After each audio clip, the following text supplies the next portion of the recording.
This is Genesis 49 and 20. Out of Asher his bread shall be fat, and he shall yield royal dainties. I'd like to start off by saying, Barakatah Yahweh, Barakatah Yahweh Shai, call Haloyan La, Yahweh, Bahashem, Yahweh Shai, Bahashem, Bahakodash. Double honors to the elders and apostles of Great Millstone who rule well. Blessings and salutations to the hopeful elect I scattered abroad, the Akim and the Aquat that's listening in. Yahweh Ratazah, Lord willing that the lesson is edifying. It's the brother Shawab Amawan back at you with another lesson. And what I want to go into, all right, is, this war on Venezuela, all right, the reason why, okay, which the Venezuelans come from the tribe of Asher, okay. Now, what I just read was Genesis, the 49th chapter, verse 20. All right. Out of Asher, his bread shall be fat, and he shall yield royal dainties. All right. And going into Genesis 49, all right, it was basically, Jacob telling his 12 sons, all right, before he passed that, the things that will, happen to them in the latter days, all right, meaning in the times right now. You see, and this is also how we're able to justify that they are the 12 tribes of Israel, all right, through the spirit, all right. But going straight into the point, all right, I have, excuse me, I have a picture here, all right, it's lucky, and it says Navy's largest warship. All right, Navy's largest warship arrives in the Caribbean, prepared to attack. Excuse me, prepared to attack. Okay, and then it says, mind on what you'd like to do for as far as action. I sort of made up my mind there. I mean, I can't tell you what it would be, but I sort of made up. Mind on what you'd like to do for as far as action. I sort of made up my mind there. I mean, I can't tell so you he's talking about, they're asking him about Venezuela, right? And he has basically made up his mind on going to war with Venezuela. Okay. Now let me play one more part of this video. All deployed U.S. warships are now in the Caribbean with the arrival of USS Gerald Ford, the newest and largest warship in the U.S. Navy's inventory, joined by dozens of other warships, including guided missile destroyers, have a few guided missile cruisers in there, Lake Erie, USS Iwo Jima, an amphibious assault ship, of course, loaded out with 2,000 Marines in full combat load. All taking place, of course, just here off the coast of Venezuela. And don't forget, we have B-52 bombers from Barksdale Air Force Base in Louisiana. We have fifth generation F-35 fighter jets in Roosevelt Roads, Puerto Rico over here. That's an old Navy base that has been shuttered for many years. Now, 25% of all deployed U.S. warships are now in the Caribbean with the arrival of USS Gerald Ford, the newest and largest warship in the U.S. Navy's inventory, joined by dozens of other warships, including guided missile destroyers, have a few guided missile cruisers in there, Lake Erie, USS Iwo Jima, an amphibious assault ship, of course, loaded out with 2,000 Marines in full combat load. All taking place, of course, just here off the coast of Venezuela. And don't forget, we have B-52 bombers from Barksdale Air Force Base in Louisiana. We have fifth generation F-35 fighter jets in Roosevelt Roads, Puerto Rico over here. That's an old Navy base that has been shuttered for many years. Now, 25% of all deployed. All right. So, Flake, I played it twice so we can really listen to what he's saying. All right. So they have a potential war with Venezuela. All right. Now, you got to ask yourself, why? All right, give me 1 second, Salaki.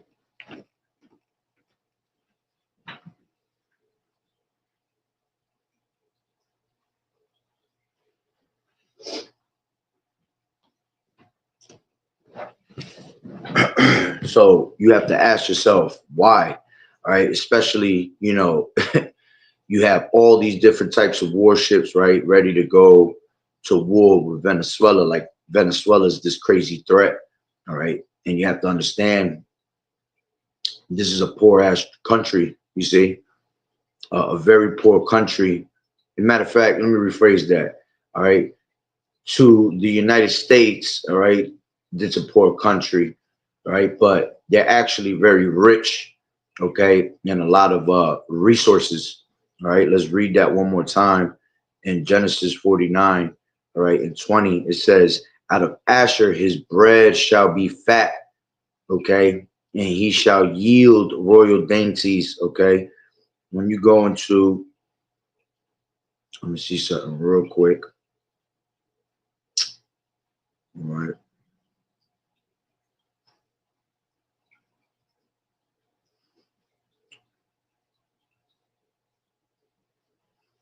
Okay.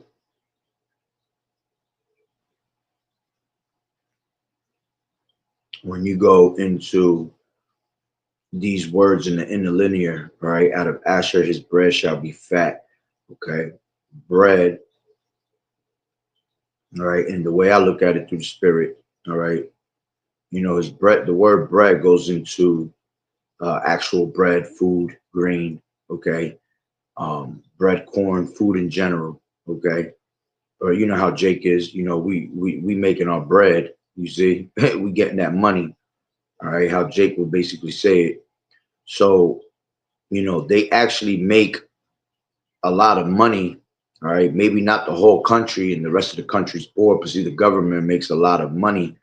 Okay, all for their resources because the real what's really going on this war in Venezuela is because they're trying to take over the resources of this place. All right, they are known to be 100% the top for oil. Okay, and we know that this devil loves to wage war. Okay, on people to take their resources. All right. We know that this devil, all right, whenever you have a certain type of resource you want, okay, he'll literally go up in your country and pretty much, you know, persecute and unalive everybody in there, all right, just so they can take over that whole entire country. Remember, Esau's blessing is the fatness of the earth. Okay, so he has literally his hands in every country somehow, some way. Okay, he was also given the sword, the blessing of the sword, and to have the blessing of the sword goes into, you know, having that military power, having weapons. You know, in the ancient world, you know, it was actually about having weapons. All right, but now we don't use those same type of weapons that they did in the ancient world. Okay, now you know your his blessing of the sword is literally his military power. Okay, so when I looked up, look up a couple things real quick and bring it out. All right, I asked Google, does Venezuela in that area have lots of oil? Okay, and it says yes, the area of Venezuela that was once a major oil producing region, all right, which that's crazy that they just switched, they literally switched it up again. All right, this devil knows when we're about to make a video and literally put him out there. All right, it says just the area of Venezuela that was once a major oil producing region, all right, has a large amount of oil. Venezuela as a whole has the world's largest proven oil reserves in the Orinoco Orinoco, Orinoco Belt, all right, region in particular contains massive deposits of extra heavy crude oil. Okay, you see, so at the same time that they're actually a poor country, all right, they are actually a very rich country, and it's more of the governments that are rich. You see, it says the Maracaibo Basin. This region contains roughly 15% of Venezuela's proven oil reserves and is a major source of the crude oil exports, as its oil is easier to extract than the extra heavy crude found elsewhere. Then you have the Orinoco Belt. This area has the world's largest deposit of heavy crude oil, with estimates of technically recoverable reserves ranging from 380 to 652 billion barrels, okay, according to Wikipedia. Overall reserves, Venezuela's total oil reserves both proven and unproven, are estimated to be more than twice of Saudi Arabia's states. You see, uh, Wikipedia says oil reserves in Venezuela. It says the proven oil reserves in Venezuela are recognized as the largest in the world, totaling 300 billion barrels. Okay, and this was at the time of January 2014. Okay, imagine how much more now. All right. I also asked Google. All right, not Google, Slovakia, the chat. All right, let me just, 'cause I screenshotted all that. Can't be, got to make sure you screenshot it right off the rip, because Esau take that shit down when you try to go back into it, and then he gives you a whole different answer. All right, 1 second.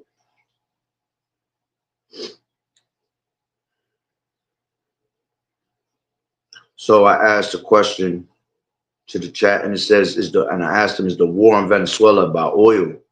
And it says, that's a very good and complicated question. Short answer, yes.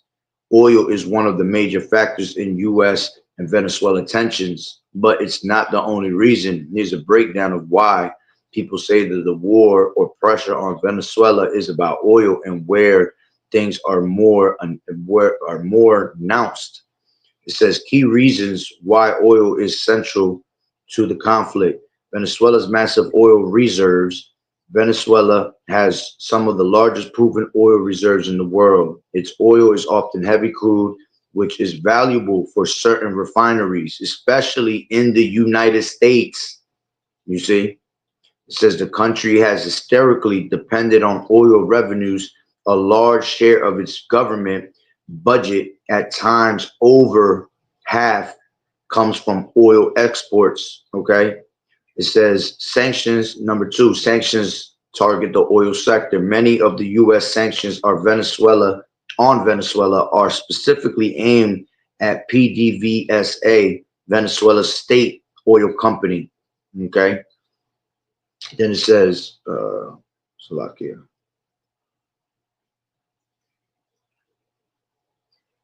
Hold on. Gotta make sure. It says these sanctions make it harder for Venezuela to access financing, buy equipment, or maintain its oil infrastructures.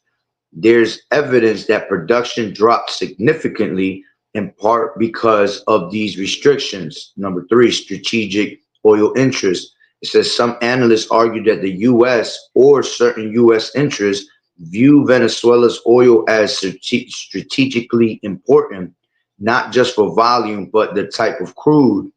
If Venezuela's oil flow is disrupted by sanctions or potential military action, it could have a ripple effect in global oil markets. Okay, if you see what's going on, all right, this is why there's war being put out in Venezuela, man, because of the times that we're entering, man. You got this devil that's ready to affect us in so many different ways, from every angle you could possibly name. All right, these elites, they come at you in every aspect of life because they have knowledge, okay, on the left hand side of every aspect of life. All right, here it is, they're waging war against our food, our water. Here it is, they're waging war on all this oil. You see, this devil's about to make some heavy moves. Okay, it says, Salakia. It says Maduro himself has accused the U.S. of trying to seize control of Venezuela's oil, among other resources. And this is the chat, man. This is the chat telling you this. See, but here it is. This devil will lie to you in your face on national TV, social media, right? Telling you that he's waging war for a different type of reason. Okay. Oh yeah, the drug trade, the drug trafficking. It's bullshit. Even if they were going for the drug trafficking and all that, man, who are the ones that let all these things go about, man? All right. United States. United States is one of the biggest criminals when it comes to drug trafficking, man. They allow all these things. You see? So don't let them fool you and tell you that they're going out there to wage war on them for those type of reasons, man. They going out there to take resources like they always have done. This devil's a person that constantly, He's a thief. As a matter of fact, let's grab that. All right. This is John 10. All right. Let's lock here. One second, so let me get it from the 1611 because I got it open in the interlinear on the other one. This is John 10. All right. And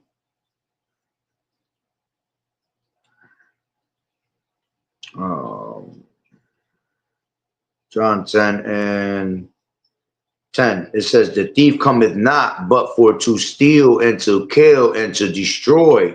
I am come that I might have life, that they might have life, and that they might have it more abundantly. Okay. So the thief, we know that is who? We know that's Esau Edom, man. Everything he touches, he steals, man. Everything that he gets his hands on, man, he tries to destroy it. All right.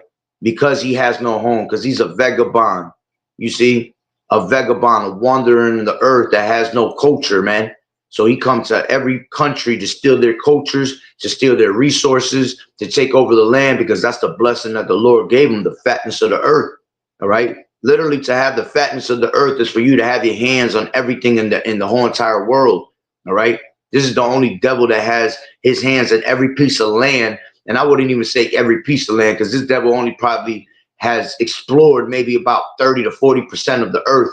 You see, the Lord won't allow him to completely explore the rest of the 60%. If he was to do that, all right, this devil would just straight up freaking destroy everything, man. Everything. You know, Shalom, Yahweh Shem Yahushua Barakatah. Okay, so a thief come not but to steal and to kill and to destroy. All right. See, Yahweh comes to give you life, man, that they might have it more abundantly. Okay. So going back, all right, to the chat, it says, going down to part 4. Okay. I'll read the last part I read. Maduro himself has accused the U.S. of trying to seize control of Venezuela's oil, among other resources. Okay, the other resources is the dainties, the royal dainties that Asher has, man. All right, Asher is known for like the greatest meats, you know, the greatest meats in the world.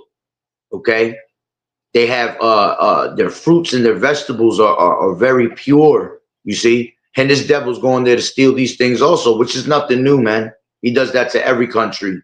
Okay. And this is how you know that, you know, Asher is part, you Venezuelans, right? You Colombians, you Brazilians, you know what I'm saying? You are part of the tribe of Asher, okay? Which I'll break that down in a second in Genesis 49, right? So going into political players, right? It says Russia is involved in Venezuela's oil industry. You see that?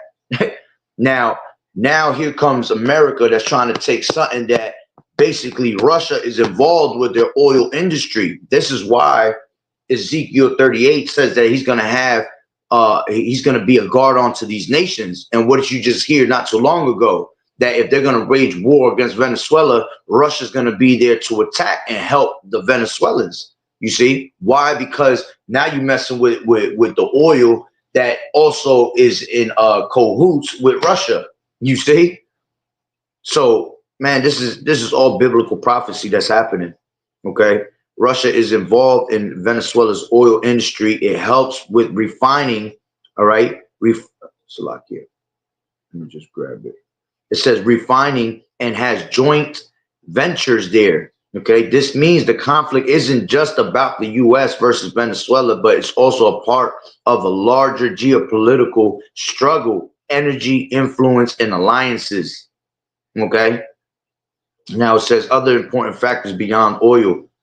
Okay. Let me make sure. Oh, damn, I ain't screenshot that part. Damn, I ain't screenshot that part. It's all right, though. It says political regime change. Part of U.S. pressure is, let me see if it's still in the chat real quick. I doubt it's in the chat.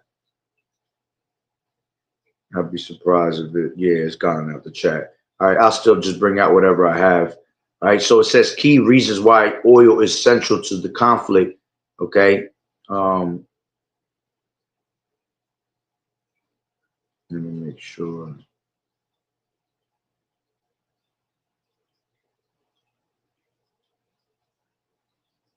Hold on, hold on. The way I screenshotted this was all over the place.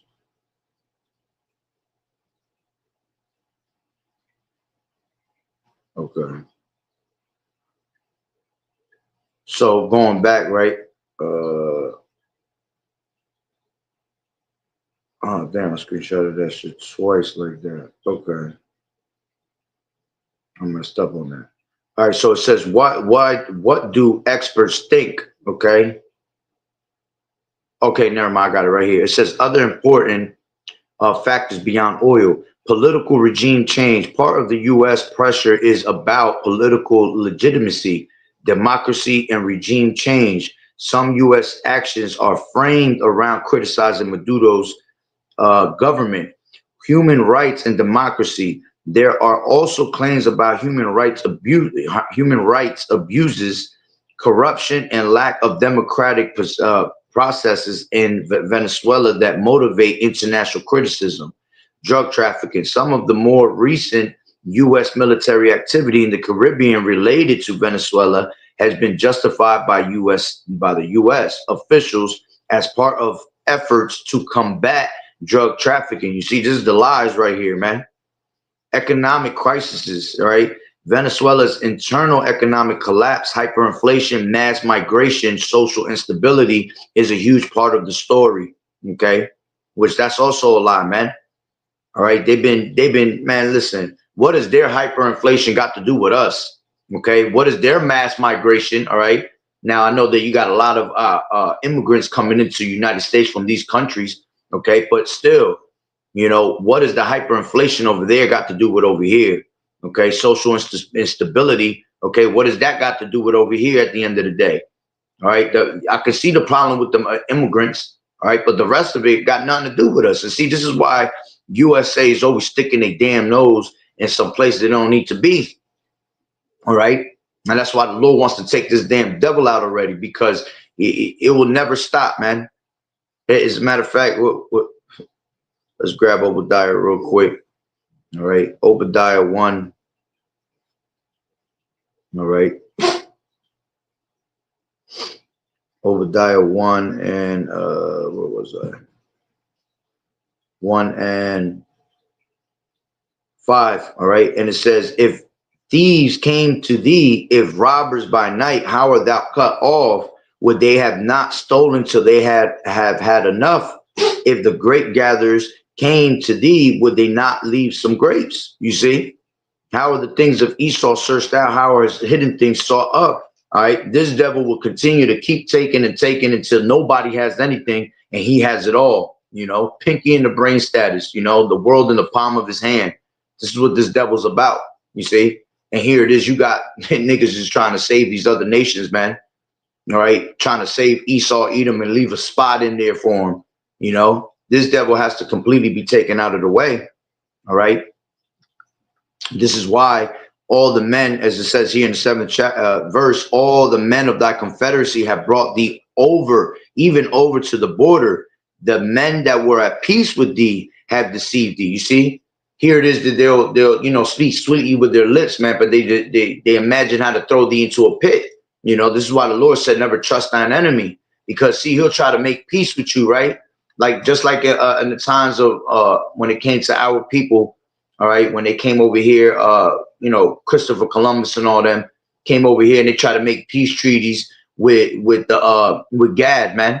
All right, they was trying to act like they was peaceful with them, but they were trying to draw swords the whole entire time, as the scriptures say, right? Psalms 55.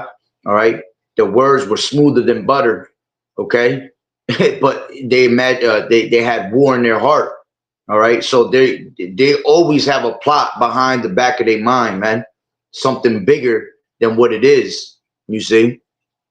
So it says, shall I not in that day, save the Lord Yahweh, even destroy the wise men? So let me finish reading that. All the men of thy confederacy have brought thee even to the border. The men that were at peace with thee have deceived thee and prevailed against thee. They that eat the bread have laid a wound under thee. There is no understanding in him. Shall I not in that day, saith the Lord Yahweh, even destroy the wise men out of Edom, and understanding out of the mount of Esau, and thy mighty men, O Teman, shall be dismayed, to the end that every one of the mount of Esau may be cut off by slaughter. You see, they have to be cut off because everything that they do goes back to violence, man.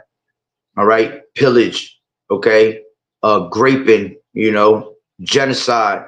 That's what these devils is about. This is Proverbs 4:16, and it says, "Enter not into the path of the wicked, and go not in the way of evil men. Avoid it, pass not by it, turn from it, and pass away." And why is the Lord telling you this? Because for they sleep not, except they have done mischief, and they sleep, and their sleep is taken away unless they cause some to fall. For they eat the bread of wickedness and drink the wine of violence. You see, they are that border of wickedness, man. You see, so everything that he does, man, he oppresses everybody. Let's grab Micah 2:1, and it says, "Woe to them that devise iniquity and work evil upon their beds. When the morning is light, they practice it, because it is in the power of their hand." You see, the earth is given into the hands of the wicked, man. So they're able to do these moves on a easy basis, man. It says over there. All right. It says, "And they covet fields and take them by violence, and houses and take them away. So they oppress a man in his house, and even a man in his heritage." Okay. And that ain't just to you Israelites. That's the main people they do it to. All right. But they do it to all these other nations, man. You see, and that's why these nations eventually will all turn against America. They're all going to say to themselves, it's going to either be us or America, you know, and they must rather choose to destroy America, all right, which eventually the Lord going to destroy all of them. Okay, so let's go back to, it says, "What do experts think?" All right, and this is in it says, in the chat, "According to the Council on Foreign Relations, oil has been a backbone of Venezuela's economy and is declined due in part to poor maintenance and sanctions. It is a key in the country's crisis." See, they're a poor country already, but the things that help them to stay alive and stay afloat is this oil, you see? And now he's trying to wage war on the only resources that they have, you know, completely wiping them out and making them just completely poor now, you see? So it says, "Energy policy experts note that some U.S. sanctions or tariffs seem to be tied not just to punishing the Venezuelan government, but also, yeah, and why they're trying to punish them? Because they don't want to comply with them. You see, they're not trying to give up the only thing that they have left. But see, this devil will just say, okay, well, let's find a way to take them out of the way. Let's start blowing up their ships. You know, let's start blowing up their boats when you just see a bunch of innocent ass people and they'll tell you that, oh, they were carrying all these drugs, man. They just blowing shit up like little kids right now, man. They just playing battleships right now. Battleships all day long. Okay. Whatever they see that's coming around that area, they're going to blow it up, you know, to put fear. You see, because that's what this devil's about, man. The biggest weapon of mass destruction that this devil has is him trying to put fear in people. Okay, that's his biggest weapon of mass destruction, is the fear. And this is why the Lord tells you, is reaching out to you on a constant basis, man, to come and turn back to the Lord, because the only hope you have is Yahweh Bashem Yahweh Shai. See, when you have this word, the Lord didn't give you the spirit of fear, man, but he give you the sound mind, you see? So, you know, continuing on, it says, but also the influence in who has access to its oil and how much production can recover. And on the other hand, U.S. Government Accountability Office reports show that while the sanctions removed a lot of Venezuelan oil from U.S. supply, it didn't dramatically shift U.S. oil prices immediately. So it says that the report showed that while sanctions removed a lot of Venezuelan oil from U.S., you see, so that's why this devil coming at them hard, because they were literally taking away the resources from the United States, and the United States didn't like that shit, man. You see, so they just said, all right, well, we're just gonna go up into your country and we're just gonna bring out straight war. You know, we'll go over there and take all your oil. Okay, remember, they're the number one supplier. Okay, why would they go across seas, right, to Saudi Arabia and places like that to go get this oil? Okay, when they can just go straight down, right down south to South America, closer. It's closer to them.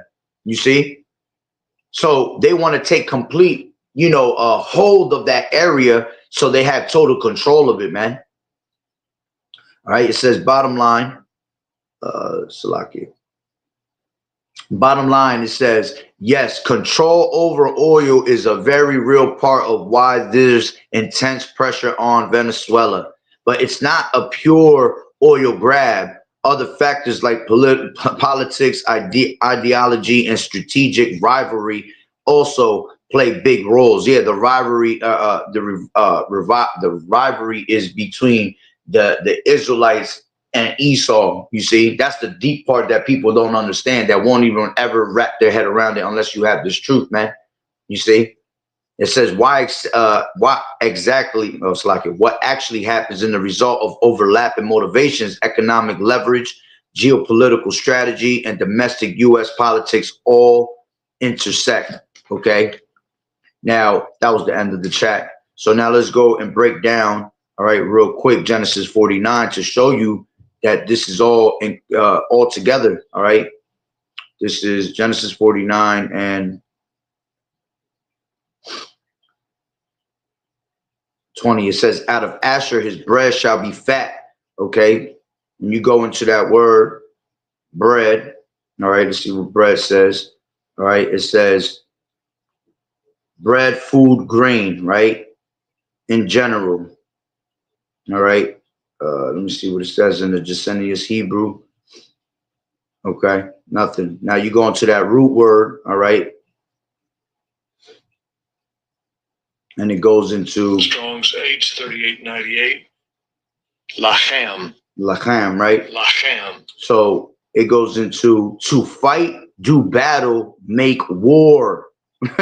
Okay, so see, this is why there's war out there. It's all spiritual, man. All right, it says to fight, to engage in battle, wage war, to eat, use as food. Okay, now going down to the Strong's definitions, it says by implication to battle as destruction. All right, devour, eat, ever fighting, overcome, prevail, and warring, and make war. Okay, so now that word, the next word would be out of Asher, right? His bread shall be fat. Okay, let's go into that word fat, which goes into Strong's 8081. Shemin. Shema. And second entry. Shema min. Shemanim. All right. So it goes, it says fat, rich, robust of food, right? Stout, robust of men. All right. It says fat on the Strong's definition. It says fat, lusty, plenteous. Okay. See, that's what they are. They're plenteous because they're rich in their land with oil and foods. Now, when you go into this root word, okay, it goes into Strong's H8080. Shaman. Right. It says second entry. Shamain. It says to be or become fat, grow fat. All right. Strong's definition says to shine, be oily or gross. You see? Okay. So there you go. Oily, man, because all the oil that they actually have there, man. You see? Everything there is the fatness of their part of their land, all right, is all the resource of oil there, man. Again, it's the number one place in the world that has the most oil, okay? Over 300 billion, okay, barrels of oil, okay? So that explains exactly why this war is being, waged against them, man. When you go to the Descendants Hebrew, it goes into to be fattened, all right, Metaphorically, yeah, you got to think about it, man. They're fat to produce for oneself. You see, to make fat to produce for oneself. You see, because they produce that oil there, man. Everything that's coming from there that's their bread and that's their money. You see, and then along with the rest of the other stuff, the resources, like I said, they have one of the best meats in the world. Okay, if you've never eaten their steaks and shit like that, man, you should look into it. You know, even though Esau destroying the food resources, but their steaks, you know, when I've gone to their restaurants, man, their steaks are out of this world, man. They come with a certain type of softness and tenderness to it, man. It's not like the regular steaks out here in America. Okay, that's why you'll pay you're not gonna pay an arm and a leg, you know, but you'll pay a decent price, man. And they're gonna take care of you too. They're gonna give you a nice fat chunk, all right, with a plate that you're gonna eat for yourself and take some home. Okay. But continuing on, all right. Then it says, Salaki, it says, out of Asher his breast shall be fat, and he shall yield royal dainties. Okay, dainties going into basically, you know, the food, the delight of food. Okay, pleasure. Okay, cheerfully. All right, which that's what Asher means. All right, happy is he. Okay, excuse me. It says dainty, delicately, delight, pleasure. The root word, hold on. The root word was 4574. Madon. All right. Madon. And then when you go into that root word, it goes into Strong's H 5727. Adan. Adan. all right. So it goes into the Strong's definition. It says in the biblical usage, it says to luxuriate. All right, delights oneself. Okay, to be soft or pleasant. All right, which that they are. Those people are humble out there, man. Very humble. Okay, that's why they always happy because they humble ass people. All right, maybe not when they come here to America, because once you come to Babylon the Great, that's it. Your culture becomes destroyed, man. That's why these people can't go back to those countries, man. Because once you come to America, you drink the wine and the fornication of this place, man. Now you just turned yourself into a whole Babylonian, man. You forget your little roots and your cultures, man. All right, but it says to live voluptuously.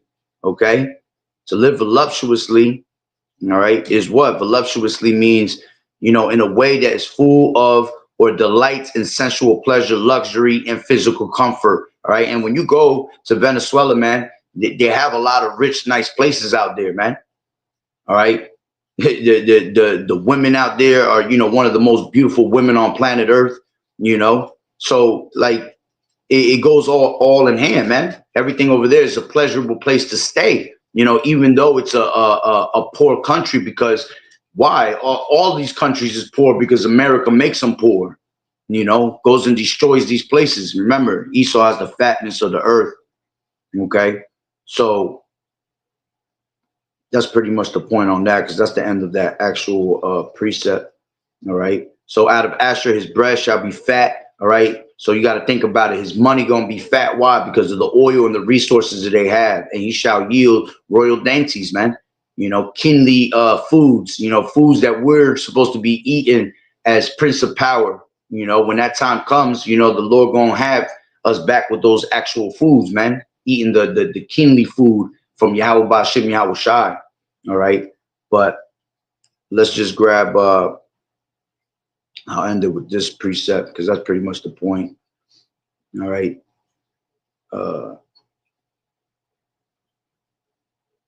This is 11 in Revelations, and I believe it's 18.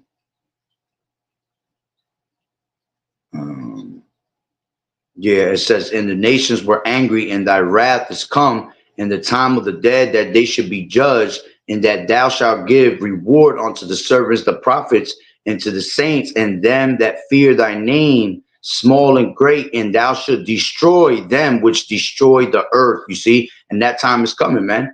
All right, this is why Esau coming down on us on with great wrath, because he know that his time is up. All right, Esau is the end of the world, and Jacob is the beginning of it that followeth. You see, And the first thing that we're going to do, all right, is put these devils into captivity, man. They're going to be the first fruits of labor. They're going to have to clean up the whole entire earth. They're going to have to clean up all these dead bodies, man. And they're going to get straight ass whoopings daily, all right, from the men of the Lord, all right, starting with Yahushua, because Yahushua going to get his licks first, you see. And then eventually he'll allow the rest of the elect to get theirs, you see, because they have to be destroyed, man. The Lord has to take these devils out because, let's grab Revelations 6:3.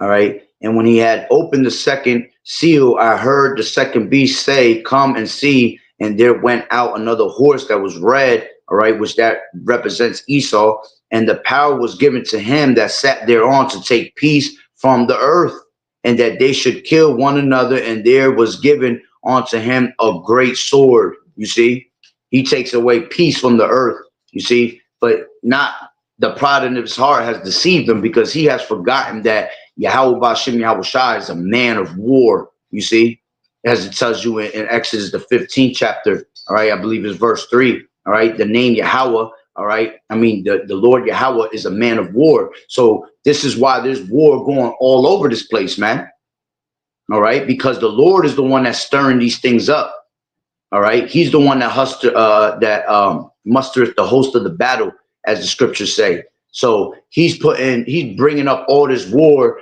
just so it can destroy Esau at the end, you know, and be taken out of the way. And this devil's going to be, I'll end it with this, Job, all right, the 20th verse, I mean, the 20th chapter, all right.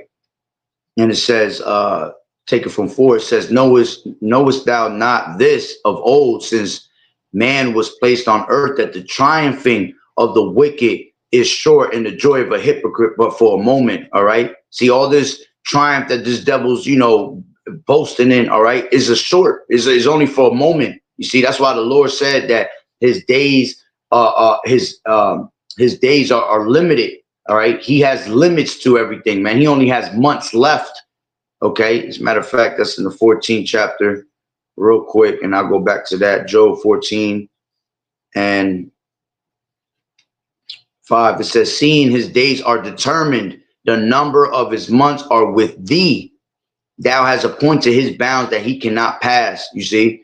So, you know, he has nothing but months left. He don't even have, you know, years. You know, people got to stop looking at like we have years in this place, man. We ain't got years left. We literally got nothing but months, all right? And a month to the Lord is not a month that we think, you see? Because, hey, really, when you look at that and break it down through the spirit, man, this devil's got nothing but seconds left, man. You see? It's about 30 seconds left on the clock, all right? And this devil's about to be finished, you know? His time is about to be up. So going back to Job 20, all right? And 5, it said that the triumphant of the wicked is short and the joy of a hypocrite but for a moment. Though his excellency, all right, his pride, basically, mount up to the heavens, and his head reach onto the clouds, yet he shall perish forever like his own dung. And they which have seen him shall say, where is he? He shall fly away as a dream and shall not be found. Yeah, he shall be chased away as a vision of the night. The eye also which saw him shall see him no more, neither shall his place any more behold him. Yeah, we're not going to see this devil no more, because the Lord said he was going to take him out of the way to begin with, man. If you go to Numbers, all right, Numbers 35 and 33, all right, tells you what? Because he has shed blood, he defiled the whole entire land, all right? But see, this land cannot be cleansed until he be taken out of the way, all right? This is, so you should not pollute the land wherein you are, for blood it defileth the land. And see, what you think this devil's going to go out there to do, man? When he go to war, he going to bring total bloodshed, man. All right, just to take over these resources, man. So it says, and the land cannot be cleansed of the blood that is shed therein, but by the blood of him that shed it. You see? So he has to be taken out of the way. All right.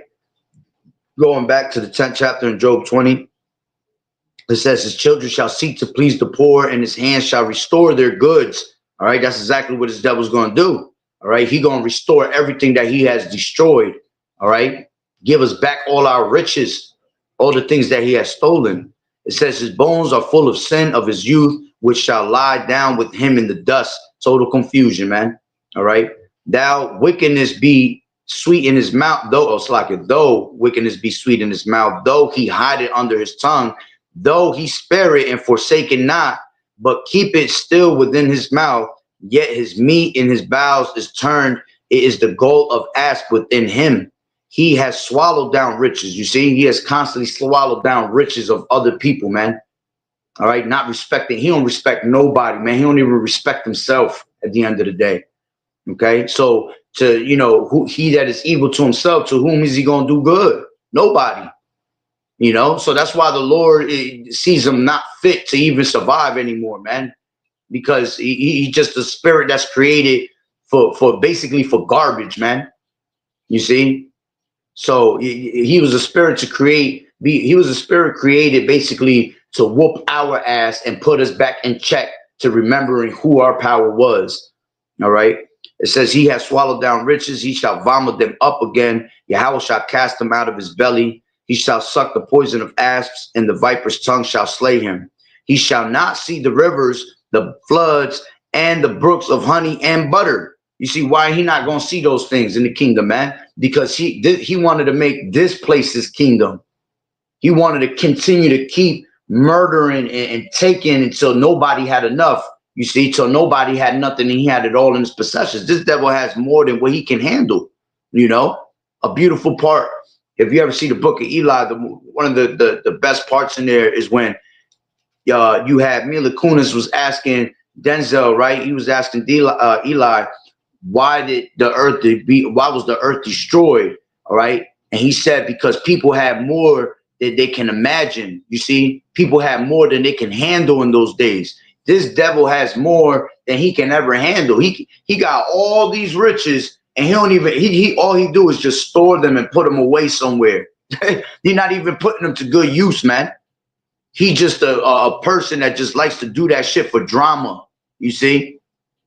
So what's going to eventually happen is what? That which he labored for, he shall restore and shall not swallow it down. According to his substance shall the restitution be, and he shall not rejoice therein, because he has oppressed and has forsaken the poor, because he has violently taken away a house which he builded not.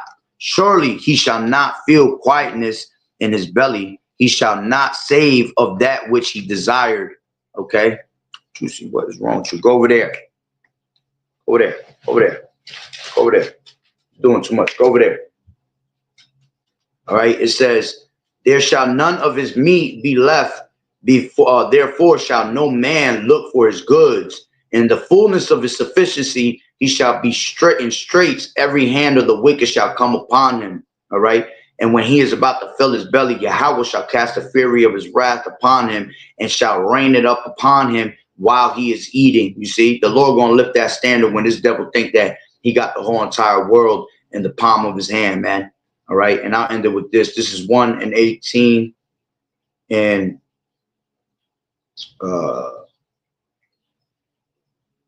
in Obadiah. I'll grab it from 16. It says, just as he swallowed up my people on my holy mountain, so you and the surrounding nations will swallow the punishment I pour out on you. Yes, you or Salak, and this is in the NLT, I'm reading it. Okay. It says, yes, all you nations will drink and stagger and disappear from history. All right. But Jerusalem will become a refuge for those who escape, and it will be a holy place, and the people of Israel will come back to reclaim their inheritance. The people of Israel will be a raging fire and eat them. All right. And let me grab that in the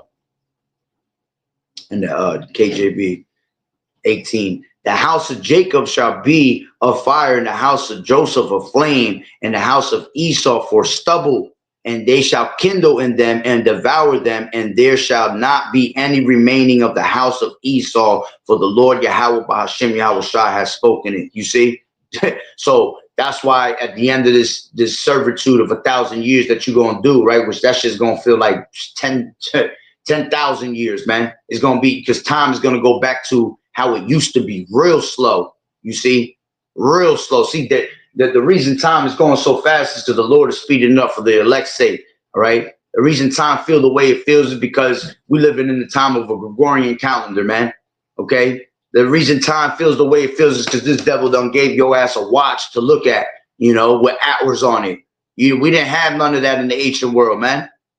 You see? We just knew when it was day, it was day. When it was night, and everything was slow. You know what I'm saying? But now it's just so fast because this place is done for, man. All right? It's deteriorating. Okay? So, you know, the house of Jacob is going to be a fire, and the house of Joseph a flame. All right? Basically, you're going to have two fires. All right? And Yahweh Shai is going to put Esau as stubble right in the middle of them, man. And we're going to basically just disintegrate this devil forever and ever. He never going to be heard of again, man, because all the wickedness that he has caused upon the earth, you see. And this is an example of why, all right, trying to take over everybody's resources because he has no damn resource, you know. But that's pretty much the point. So, hey, Lord willing that you will edify. So with that being said, Barakatah Yahweh, Barakatah Yahweh Shai, call Halor and La Yahweh, Bahashem Yahweh Shai, Bahashem, Kodash. Double honors to the elders and apostles of Great Millstone who rule well. Blessings and salutations to the hopeful elect scattered abroad, the Akim and the Akwat that was listening in. Yahweh Ratazah, Lord willing that the lesson was edifying. To the next one, Shalom. Shalom Malak, Yahweh Bashem Yahweh Shai Barakatah. And Shalom, Sister Yahweh Bashem Yahweh Shai Barakatah. Yad. Shalom.